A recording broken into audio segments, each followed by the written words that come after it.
আসসালামু আলাইকুম, কেমন আছেন সবাই? আশা করি সবাই ভালো আছেন। আলহামদুলিল্লাহ, আমিও ভালো আছি।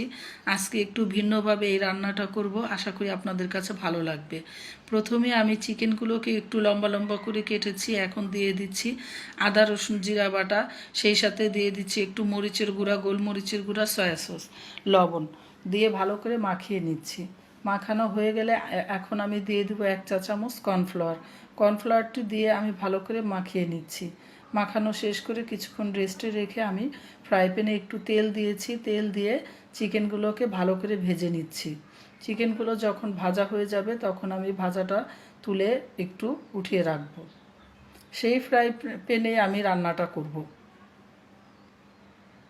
ফ্রাই প্যানে আমি দিয়ে দিচ্ছি রসুন কুচি এবং কাঁচামরিচ কুচি। কাঁচামরিচ কুচিটা দেওয়ার পর আমি একটু নাড়াচাড়া করে দিয়ে দিচ্ছি পেঁয়াজ কুচি। পেঁয়াজ কুচিটা দেওয়ার পর আমি দিয়ে দিব এখন বরবটি। বরবটিটা ঘরে সবাই খায় না, কিন্তু এইভাবে রান্না করলে সবারই পছন্দ হয়েছে।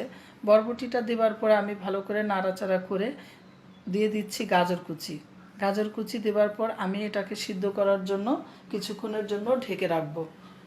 কিছুক্ষণ পর ঢাকনাটা তুলে নাড়াচাড়া দিয়ে আবার একটু ঢেকে রাখবো সিদ্ধ হওয়া পর্যন্ত। ঢাকনাটা তুলে আমি দিয়ে দিচ্ছি টমেটো কুচি।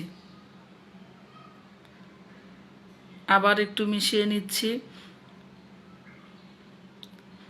টমেটোটা সিদ্ধ হওয়ার জন্য আবার একটু ঢেকে রেখেছি।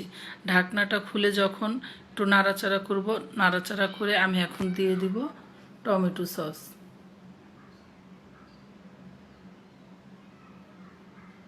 টমেটো সসটা দেওয়ার পর দিয়ে দিচ্ছি সয়া সস, সেই সাথে দিয়েছি গোলমরিচের গুঁড়া। ভালো করে নাড়াচাড়া করে নিচ্ছি। এখন দিয়ে দিচ্ছি কয়েক টুকরো কাঁচামরিচ, দিয়ে দিলাম কর্নফ্লাওয়ার গোলানো, দিয়ে দিলাম স্বাদ মতো লবণ।